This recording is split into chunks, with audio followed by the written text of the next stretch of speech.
So we've set up our global colors and typography. Now let's move on to setting global styles for our sections and containers. We're still in the theme style panel. Let's come into the settings for the section element. I'm assuming you already know about sections from other page builders because they perform the same job in Bricks. So just very briefly, every section of a page starts with adding a section element. So if we come over to the structure panel for our page here, I'll click here to collapse the structure down. See, this page is made of 3 sections. Sections are essential for logically breaking up your page content, and sections always stretch the full available width of the page. So I just added a light grey background colour to the middle section to separate it visually from the other 2 sections above and below. You can also see here that without any default section styles, the content looks cramped and ugly as hell, especially on smaller screens where all our content is crushed up against the edges. This is one reason why we need to set some default styling for them. We're going to set 2 kinds of styles for sections. First, we add consistent left and right padding. That makes sure that all our content is always aligned properly down the page, no random higgledy-piggledy layouts. And left and right padding prevents our content touching the edges of the screen on mobile. And the second kind of style, we're going to add consistent top and bottom padding. That is what gives our sections their height and some breathing room for the content inside them. Let's take those one at a time. We'll do the left and right section padding first. These values are listed below the video, by the way. On desktop, we are on desktop, aren't we? Yes. Set left and right padding as 2.5 rem. That translates as 40 pixels. If you want to just use pixels instead, go ahead. No worries. By the way, do make sure that you're setting padding, not margin.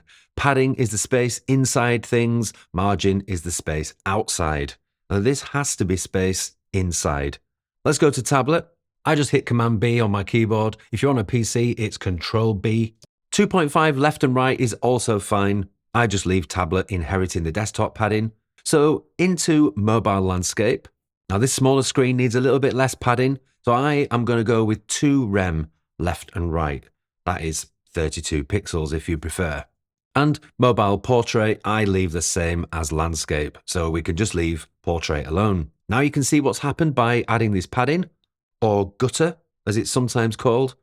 The content is aligned vertically down the page, apart from the color swatches, of course, which are centered anyway. But any content that starts over at the left or stretches from left to right will be aligned nicely. And also now our content doesn't touch the edges of the screen on smaller screens. Much nicer than having the content all crushed up to the edges. And of course, if you want to use different left and right padding than these, be my guest. So that's section left and right padding, now top and bottom.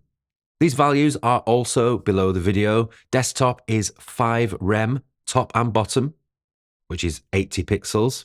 Again, padding, not margin. Flip to tablet. Tablet is a bit less, 4 rem or 60 pixels. Mobile landscape, there we're going to go 3 rem or 48 pixels. And portrait, 2.5 rem or 40 pixels. And you can see how that top and bottom padding has added some nice spacing for every section. And now, whenever we add a new section to our page, these styles will be set automatically. And if you're wondering, hang on, what if I want sections of different heights, like a bigger hero header or a smaller footer or whatever?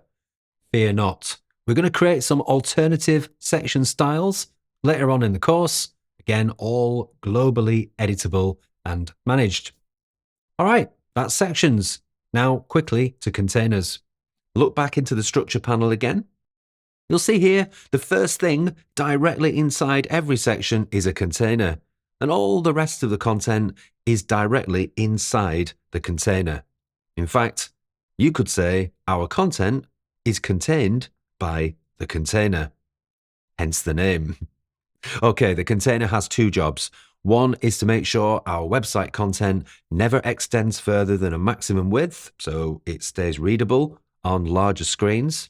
And the other is to center the main website content on the screen, which is especially important on larger screens. Now, the Bricks container element automatically handles the centering thing anyway, so we don't have to do anything there because that's what a container does. it centers the content. But we do need to tell Bricks the maximum width we want our container to be. That's back in theme style and in the container element settings. Now you can see here that Bricks sets a default container width of 1100 pixels for us. I'm going to suggest we go with 1280 pixels, or the rem equivalent anyway. So 1280 pixels divided by 16 is 80, so 80 rem. You don't have to calculate that again because we've done it here one time. And that's it. Do make sure that you are in desktop mode when you set that, because the setting will automatically trickle down to the other responsive breakpoints, which don't need their own specific widths. Save the page again. Now it's your turn. Using the reference list below the video, first set your section left and right padding, and then the section top and bottom padding, and finally the container width, just on desktop. Next, final lesson in this module, we're going to define some default button styles for our entire site. See you there.